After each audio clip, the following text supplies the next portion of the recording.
യദുവിൻ്റെയും ഒപ്പം തന്നെ മേയർ ആര്യ രാജേന്ദ്രൻ്റെയും തർക്കം പോലെ തന്നെ വളരെ പ്രധാനപ്പെട്ട ഒരു ചർച്ചയായി വന്നിരിക്കുന്ന ഒരു വിഷയമായിരുന്നു ബാർക്കോഴ വിഷയം.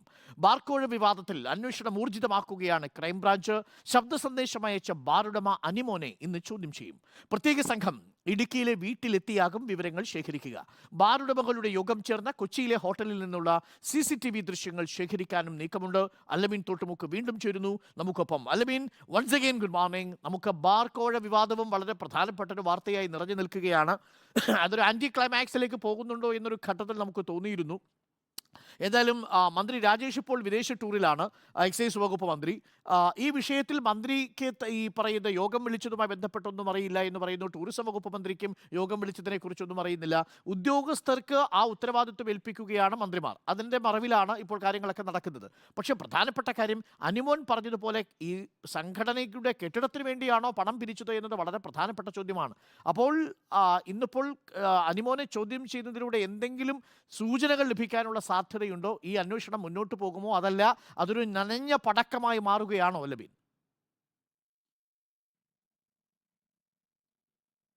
ഏതായാലും ഈ വിഷയത്തിൽ ക്രൈംബ്രാഞ്ച് നടപടികളിലേക്ക് കടക്കുകയാണ് അരുൺ. കാരണം ഈ മലക്കം മറിഞ്ഞുകൊണ്ടുള്ള അനിമോന്റെ നടപടി ഉണ്ടായിരുന്നില്ല. കാരണം ആദ്യം ഒരു ശബ്ദ സന്ദേശം വരുന്നു, അതിൽ ഈ മദ്യനയത്തിലെ ഇളവുകൾക്കും തങ്ങളുടെ ആവശ്യങ്ങൾ നിറവേറ്റുന്നതിനും കൊടുക്കേണ്ടവർക്ക് കൊടുക്കണമെന്ന് വളരെ കൃത്യമായി പറയുന്നു. വിവാദമാകുന്നു. 2 ദിവസം ഫോൺ ഓഫ് ചെയ്ത് കാണാമറയത്തേക്ക് അനിമോൻ പോകുന്നു. പിന്നെ വന്നിട്ട് ഒരു നെടുനീളൻ കുറിപ്പിടുകയാണ്. അതിൽ പറയുന്നത് തന്റെ ഏതോ ഒരു മാനസികാവസ്ഥയിൽ മനസ്സിൽ ഉദ്ദേശിച്ച കാര്യങ്ങളല്ല പറഞ്ഞു വന്നപ്പോൾ ഉണ്ടായത്. മദ്യനയത്തിന് വേണ്ടിയല്ലായിരുന്നു പണപ്പിരിവ്, അത് സംഘടനയുടെ ആസ്ഥാന നിർമ്മാണത്തിന് വേണ്ടിയായിരുന്നു എന്നൊക്കെ പറയുകയാണ്. ഈ മലക്കമറിച്ചിൽ ഈ ക്രൈംബ്രാഞ്ചിന്റെ അന്വേഷണം അട്ടിമറിക്കാനുള്ള നടപടിയുടെ ബോധപൂർവ നീക്കത്തിന്റെ ഭാഗമാണ് എന്നുള്ളതാണ് ക്രൈംബ്രാഞ്ച് വിലയിരുത്തുന്നത്. കാരണം ബാറുടമകൾ ഉൾപ്പെടെയുള്ളവർ കൃത്യമായി ഒരു ധാരണയുണ്ടാക്കി ആ ധാരണ പുറത്താണ് അനിമോൻ ഇത്തരമൊരു വിശദീകരണ കുറിപ്പ് ബാറുടമകളുടെ വാട്സാപ്പ് ഗ്രൂപ്പിൽ ഇട്ടത് എന്നുള്ളതാണ് ക്രൈംബ്രാഞ്ചിന്റെ ഒരു നിലപാടും. അങ്ങനെ ഒരു നിഗമനമാണ് അവർക്കുള്ളത്.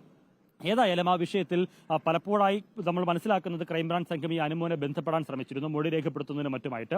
പക്ഷേ അനിമോൻ സഹകരിക്കുന്നില്ല, അല്ലെങ്കിൽ അനിമോനെ ഫോണിൽ ലഭിക്കുന്നില്ല, വേണ്ട രീതിയിലൊരു കമ്മ്യൂണിക്കേഷൻ ആ അർത്ഥത്തിൽ നടന്നിട്ടില്ല എന്നുള്ളതാണ് നമ്മൾ മനസ്സിലാക്കുന്നത്.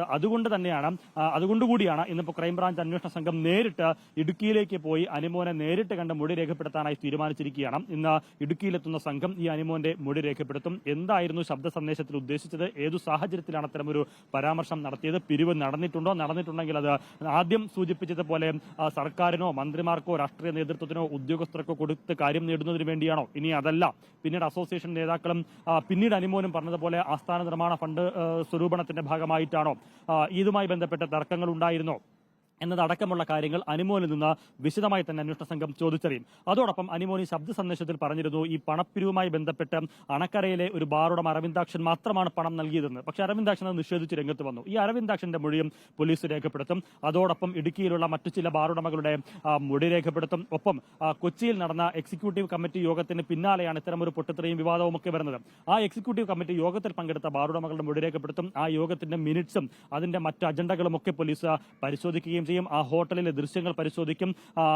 ഇതെല്ലാം സ്വരൂപിച്ചതിന് ശേഷമായിരിക്കും പോലീസ് ക്രൈംബ്രാഞ്ച് ഒരു നടപടിയിലേക്ക്, ഒരു നിഗമനത്തിലേക്ക് എത്തുക, തുടർ നീക്കങ്ങളിലേക്കും പോവുക. ഏതായാലും ഇതിന് പിന്നിൽ ചില ഗൂഢാലോചനയുണ്ട് എന്നുള്ളതാണ് സർക്കാർ വാദിക്കുന്നത്. ആ ഗൂഢാലോചന അന്വേഷിക്കണം, പുറത്തു കൊണ്ടുവരണം എന്നുള്ളതാണ് സർക്കാരിന്റെ ലക്ഷ്യം. അത് മുൻനിർത്തി തന്നെയായിരിക്കും ക്രൈംബ്രാഞ്ച് മുന്നോട്ട് പോവുക. ഏതെങ്കിലും ഘട്ടത്തിൽ ഏതെങ്കിലും ആവശ്യങ്ങൾക്ക് വേണ്ടി പണപ്പിരിവ് നടത്തിയിട്ടുണ്ടോ, ഉണ്ടെങ്കിൽ ആരൊക്കെ പണം നൽകി, ആരാണത് പിരിച്ചത്, അത് ആർക്കാണ് നൽകിയത്, അതിന്റെ പർപ്പസ് എന്ത് എന്നതടക്കമുള്ള കാര്യങ്ങൾ ക്രൈംബ്രാഞ്ച് പരിശോധിക്കും. ഇനി ഈ ബാറുടമകളുടെയും അനിമോന്റെയും ഒക്കെ മൊഴി രേഖപ്പെടുത്തുമ്പോൾ അവർ ഈ പറയുന്ന ആരോപണങ്ങൾ പൂർണ്ണമായും നിഷേധിക്കുകയാണെങ്കിൽ അവിടെയും പോലീസിന് ഒരു ചൂണ്ടയെറിയാനുണ്ട്. കാരണം 2 ആഴ്ച മുമ്പ് തന്നെ ചില ബാറുടമകൾ പരാതി നൽകിയിരുന്നു. അതായത് ഈ ബാറുടമകൾക്കിടയിൽ വ്യാപകമായിട്ടുള്ള പണപ്പിരിവ്, തെരഞ്ഞെടുപ്പ് സമയത്ത് തെരഞ്ഞെടുപ്പ് ഫണ്ട് എന്ന പേരിൽ, പിന്നെ ആസ്ഥാന നിർമ്മാണ ഫണ്ടിന്റെ പേരിൽ, അങ്ങനെ പല പേരും പറഞ്ഞ് അടുത്തിടെയായി വലിയ രീതിയിലുള്ള പിരിവ് ഈ ബാറുടമകൾക്കിടയിൽ നടന്നിട്ടുണ്ട്, അസോസിയേഷൻ നടന്നിട്ടുണ്ട്. അതിൽ പലർക്കും വലിയ രീതിയിലുള്ള അതൃപ്തിയുമുണ്ട്. ഈ പിരിക്കുന്ന പണം എങ്ങോട്ട് പോകുന്നു എന്ന സംശയം ചില നേതാക്കൾക്കുണ്ടായിരുന്നു, ബാറുടമകൾക്കുണ്ടായിരുന്നു. അതൊക്കെ മുൻനിർത്തിയും ചില ബാറുടമകൾ നേരത്തെ തന്നെ പരാതി നൽകിയിരുന്നു. ആ പരാതിയിൽ എക്സൈസ് ആഭ്യന്തര വിജിലൻസിന്റെ ഒരു അന്വേഷണം, ഒരു പ്രാഥമിക അന്വേഷണം ഇപ്പോഴും പുരോഗമിക്കുകയാണ്. അതിന്റെ വിവരങ്ങളും ക്രൈംബ്രാഞ്ച് ശേഖരിച്ചിട്ടുണ്ട്. സ്വാഭാവികമായും ആ പരാതി നൽകിയ ആളുകളെയും ക്രൈംബ്രാഞ്ച് ഉദ്യോഗസ്ഥർ കാണും. എന്തായിരുന്നു പരാതിയുടെ അടിസ്ഥാനം, ഈ പറഞ്ഞതുപോലെയുള്ള ആരോപണങ്ങൾ നിലനിൽക്കുന്നതാണോ എന്നതടക്കമുള്ള കൃത്യമായിട്ടുള്ള ഒരു പരിശോധനയും വിവരശേഖരണവുമാണ് പോലീസ് നടത്തുന്നത്. എന്ന് മാത്രമല്ല, ഈ ശബ്ദ സന്ദേശത്തിന്റെ ആധികാരികത ഇനി പോലീസിന് പരിശോധിക്കേണ്ടതില്ല. കാരണം അതും ആദ്യം പോലീസ് ക്രൈംബ്രാഞ്ച് പരിശോധിക്കാൻ ഉദ്ദേശിച്ചതാണ്.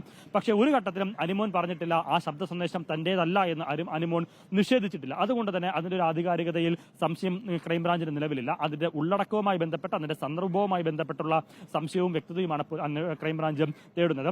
ഏതായാലും ഈ ജൂൺ 10 നിയമസഭാ സമ്മേളനം ചേരുകയാണ് അരുൺ. അപ്പോൾ അതിനു മുൻപ് തന്നെ ഇതിന്റെ ഒരു പ്രാഥമിക അന്വേഷണ റിപ്പോർട്ട് സമർപ്പിക്കണമെന്നുള്ള സർക്കാർ നൽകിയിരിക്കുന്ന നിർദ്ദേശം. കാരണം സഭയ്ക്കകത്ത് ഏതായാലും പ്രതിപക്ഷം ഈ വിഷയം സജീവ ആയുധമാക്കുമെന്ന് പ്രതിപക്ഷ നേതാക്കൾ വ്യക്തമാക്കിയിട്ടുണ്ട്.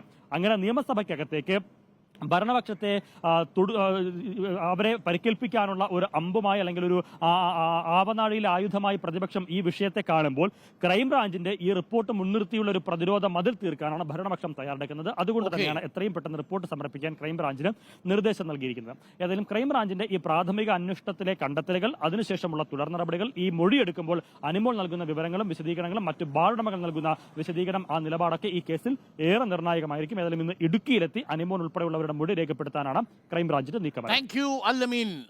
ഒരിക്കൽ കൂടി അല്ലമീൻ കാര്യങ്ങളൊക്കെ വിശദീകരിച്ചിരിക്കുന്നു, പ്രേക്ഷകരിലേക്ക് കാര്യങ്ങൾ എത്തിച്ചിരിക്കുന്നു.